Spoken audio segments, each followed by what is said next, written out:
Well, good afternoon, my friends, and welcome back. Cumberland Outdoorsman out here looking at some storm damage because we just had a storm come through here. And I've got a big limb down from this maple tree here. Pardon me if my voice sounds a little funny, but I've got a piece of gauze in my jaw here because just a while ago I had to go to the dental surgeon and I had a tooth taken out. They had to cut it out, and now I've got a titanium implant drilled into my jaw, so I might talk a little funny, but I'm going to bear through it. Hopefully you don't think I sound too funny, but I got this big limb here down, and that's okay because that just means more firewood for me. Well, anyway, aside of what happened today, both to myself and to my property out here, I think I found another old classic 22. It's a Marlin bolt action, and I'm going to go check it out. I just glimpsed at it the other day, and if we can strike up a deal, you know, maybe I'll go ahead and get that old gun and we'll get it out here at my range and we'll see how well it shoots. So come along with me. Let's see what we can come up with here. Let's see if we can bring that old gun home. Well, folks, here we are at the gun store, and I've got my friend here that's got this little rifle I'm looking at. And just like I showed you in other videos, there's some key points that you need to consider before you buy a gun, okay?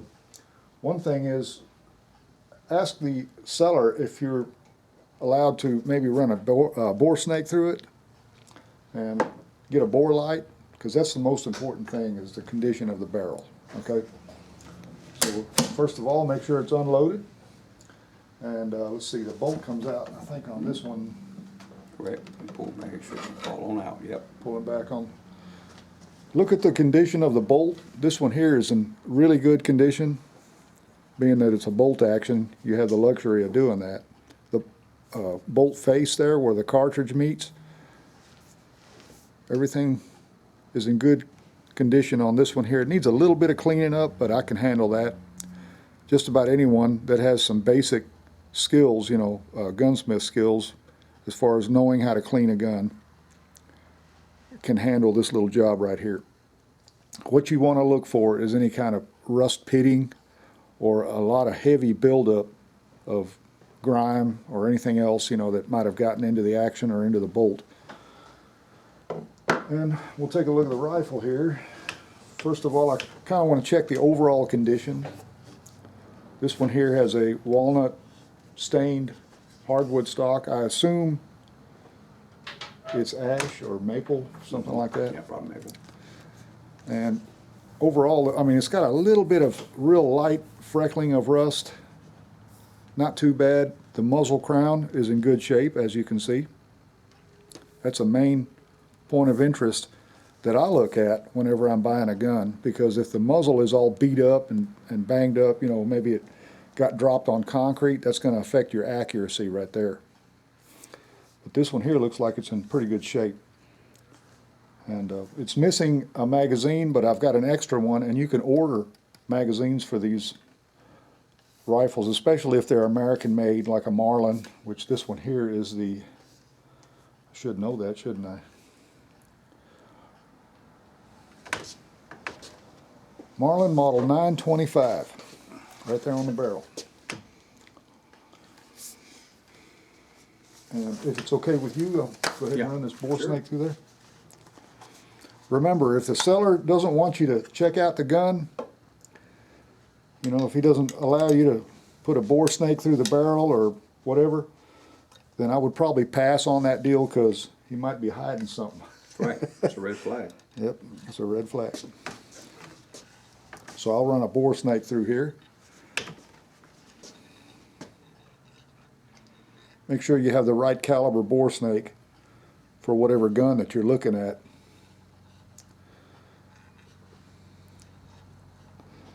One pass is all that it really takes. You can see the condition of the barrel. There you can see it's already come through the bore.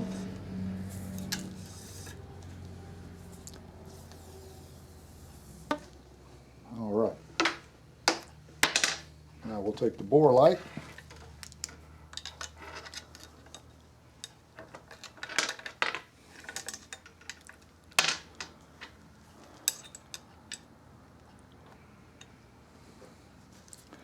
As you can see, the bore light's in place. Take a little gander through the barrel here. Ooh, that's bright. Yeah, that barrel's shiny as a new dime. I think it'll be a good one. Most 22 long rifles, the barrels are going to be in good shape anyway, because when you fire a 22, the lubrication that's on the outside of the bullet gets deposited in the bore, so it really protects the bore even if it is not cleaned, you know. That waxy coating or whatever that is they put on there, it gets on the lands and grooves of the barrel, and you know, quite often on these modern guns, newer 22s, you're not going to have any rust problems if they've been fired. Even if they sit in a closet for years at a time, the outside might get a little rust, but usually the bore will be in good shape. So anyway, also you want to look at the functionality of the gun. You know, look at the stock real close, make sure there's no cracks. This one here looks to be in good condition. I think these came with these sling swivels already installed from the factory. No cracks here. The butt plate's in good condition. This would make a fine little small game hunting rifle, or just a plinker if that's what you want, you know. But y'all know I love old 22s, and I wanted to show you some of the things that I look for whenever I'm buying a gun. So now we're going to head to the range and see how well this little rifle will perform.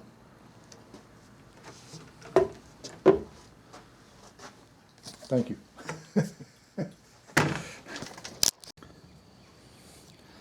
Well, my friends, here we are a few days later.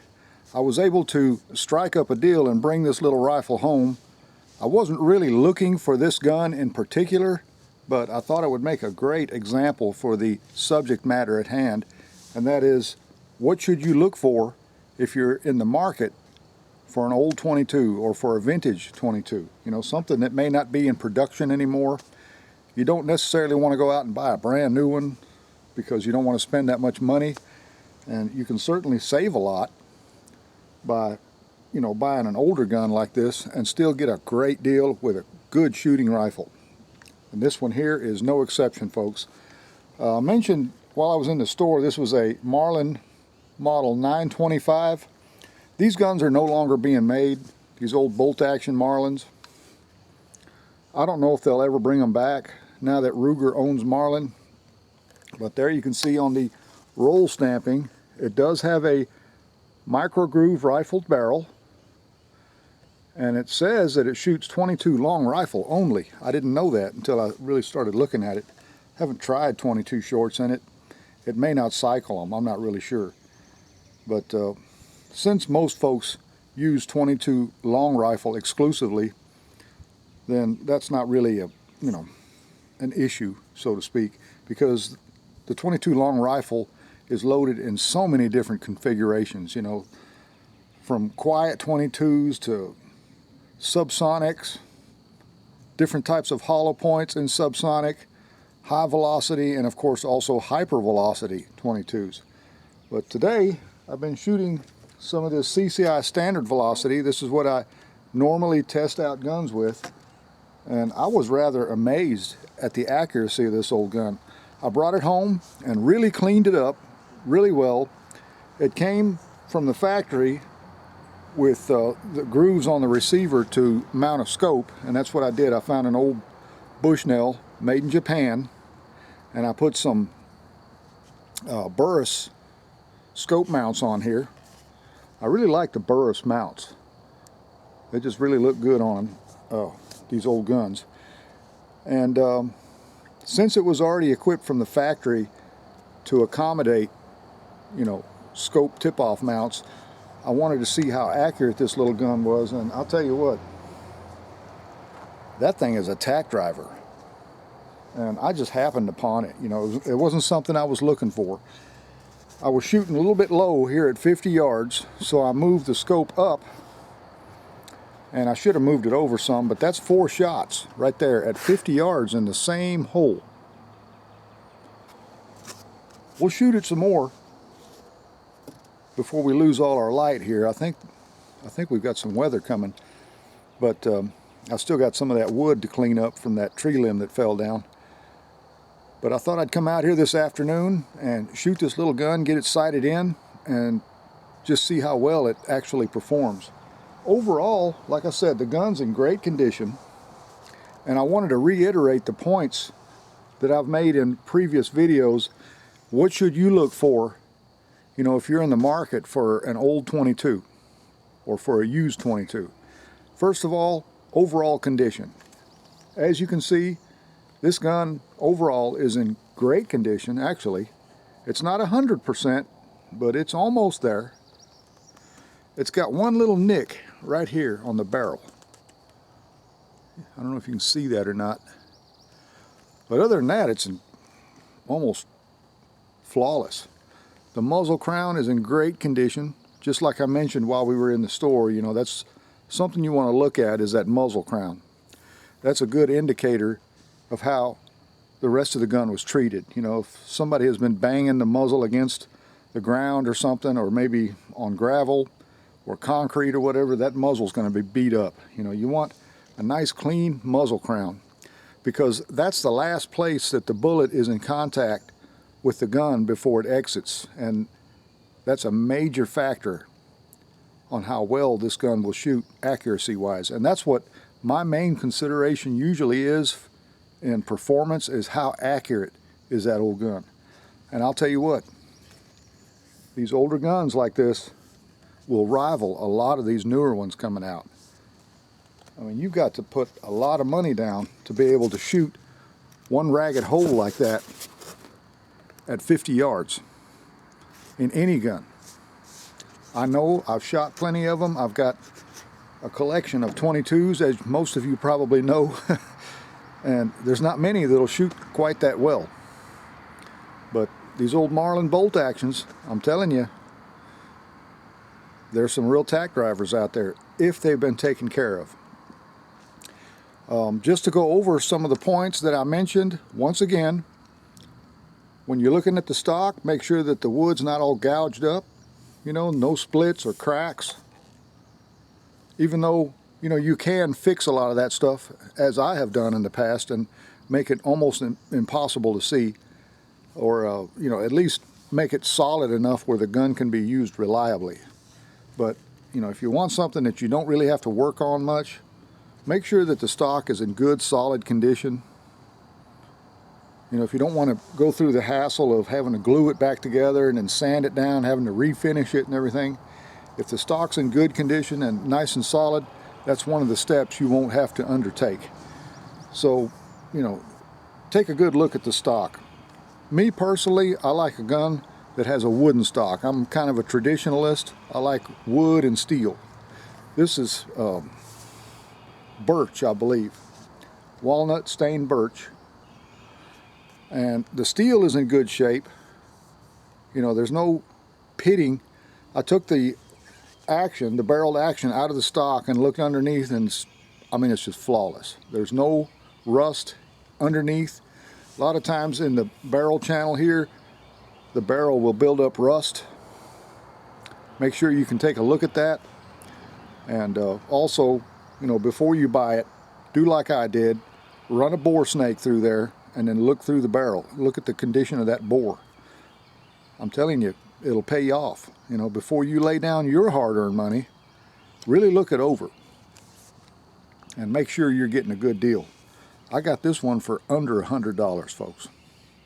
So there's still good deals to be had, and if you take a little bit of time, don't get too impatient.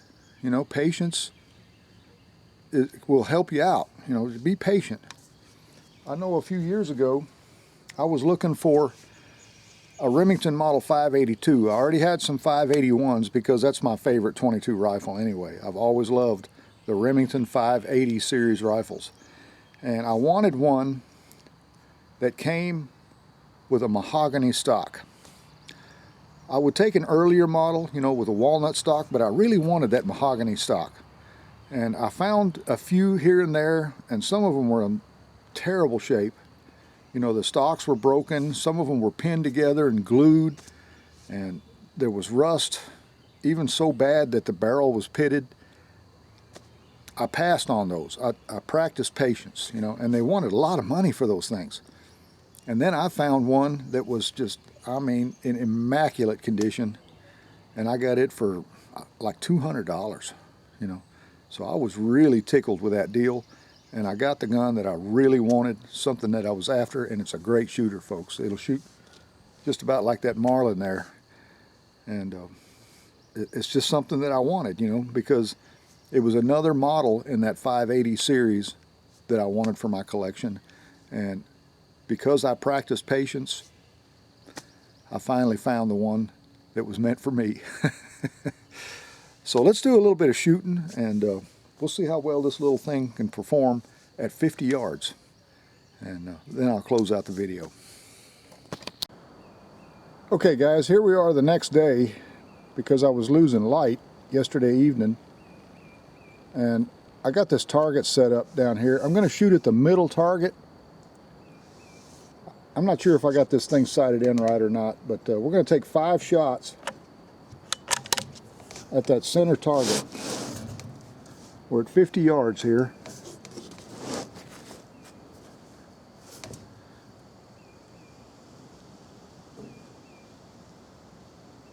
There's some shadows cast on the target there, but I think I can see it pretty clearly.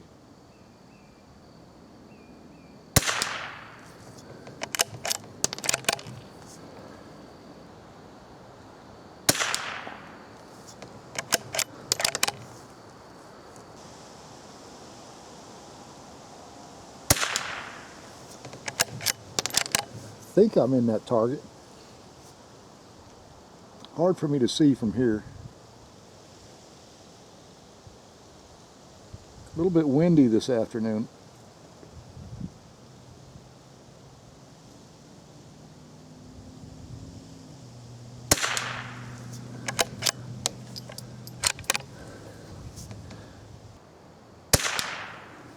All right. Let's go down range, see what we got.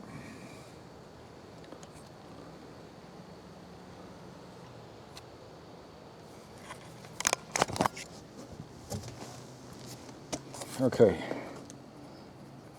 rifle action is open, and it's safe to go down range.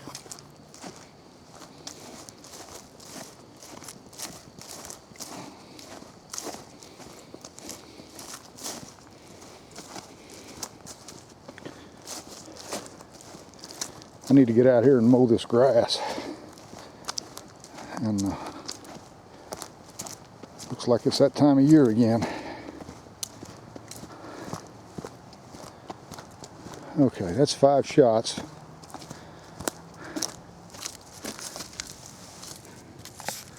Five shots right there. I'll tell you what, let's take another 5-shot group right here. We know there's a bullet hole right here. This is where I've been trying to sight it in, you know, trying to get it close. I think I've got it pretty well centered up. It may be hitting just a tad high at 50 yards, but either way, we'll shoot another 5-shot group. Okay, my friends, this wind is a little bit turbulent today. That may be what's kind of hurting our groups a little bit. I'll try and space the timing out a little bit between calmer conditions. But we got 5 more loaded up here. Let's shoot that top target. Maybe we'll get a little better group, even though that's not a bad one. I have a feeling this gun can shoot much better.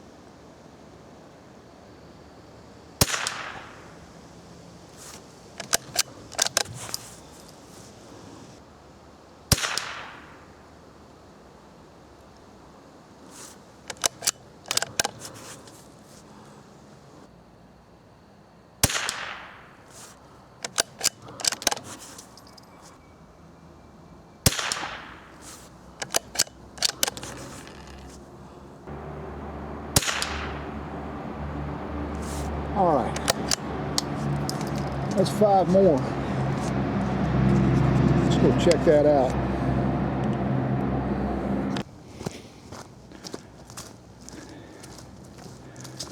Okay.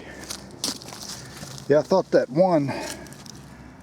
was a flyer there, but that's 3 in one hole right there. Okay, I moved it over 1 click. Let's see if that scope will track 1 click to the left.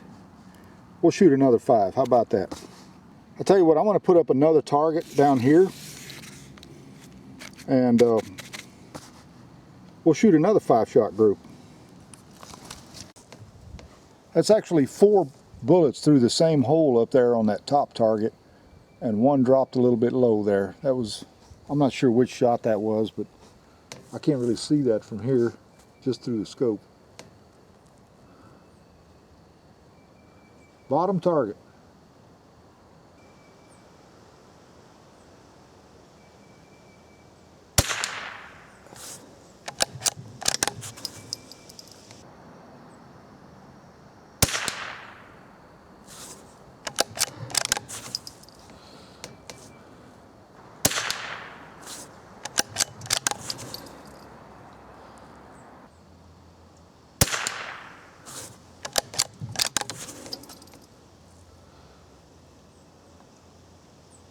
I think that one's outside of the group just a tad.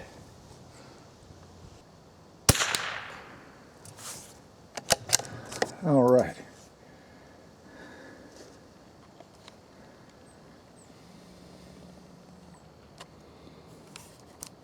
Well guys, I got a pretty decent group. Not as good as I expected. But as you can see, that's 1, 2, 3 right there, clustered around the bullseye. And then 1 shot a little bit low. I think that was the 3rd shot. I'm not sure. Might have been the 2nd shot. And then 1 outside of the group, about 1/4 of an inch or so, which is not bad. And then up here a while ago, I shot 4 into 1 cluster right there. It was shooting a little bit to the right, and I moved it over 2 clicks to try to center it up a little bit. And then I had 1 that dropped down like that. That was a flyer, but that's 4 bullets in the same hole right there. So anyway, now we're going to have a little fun. I've got a bunch of these little orange targets, and I'm going to pin them on my steel silhouettes, and I'm going to allow myself 1 shot per target to see if I can eliminate that target at 50 yards with that little rifle. So let me get these put up and we'll do a little bit more shooting, then I'll close out the video. Okay my friends, down there at 50 yards, I've got my steel targets set up with the orange stick-on targets. They're 1-inch targets. The 2 on the bottom corner there are on swinging targets, and then the 3 in the middle are on my silhouettes, 2 squirrels and a bunny rabbit. So I'm going to allow myself 1 shot per target to see if I can eliminate that sticker on those steel targets.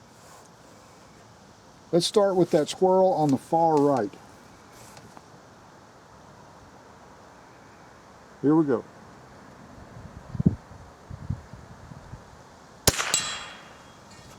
Okay.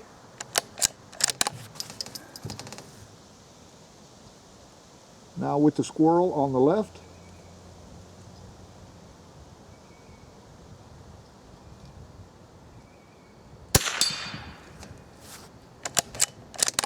Pretty solid headshot there. Now for the bunny rabbit.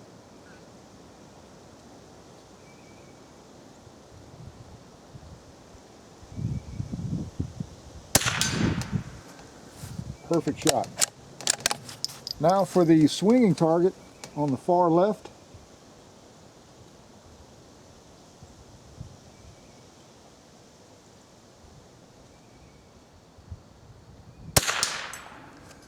Okay.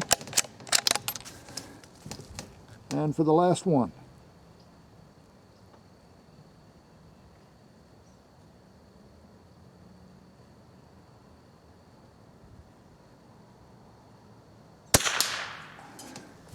It was still moving back and forth a little bit, but I still connected on that.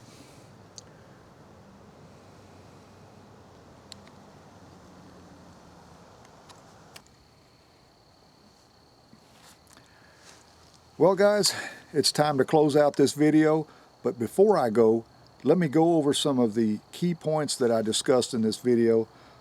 Some of the things that you might want to keep in mind if you're in a search for an older .22 rifle, or you might be just looking for a rifle or a shotgun in general. But since this video is about old .22s, we'll discuss .22 rifles. First of all, just to reiterate, the overall condition of the gun. You know, is the stock scratched up? Does it have gouges? Is it cracked anywhere? You know, make sure you look at some of the key points, like in the forend. A lot of times you'll see cracks running all the way down the forend. Right here in the pistol grip area, a lot of times they break or crack right here. You know, just some of the things you want to keep an eye out for. Get a really good close look at it.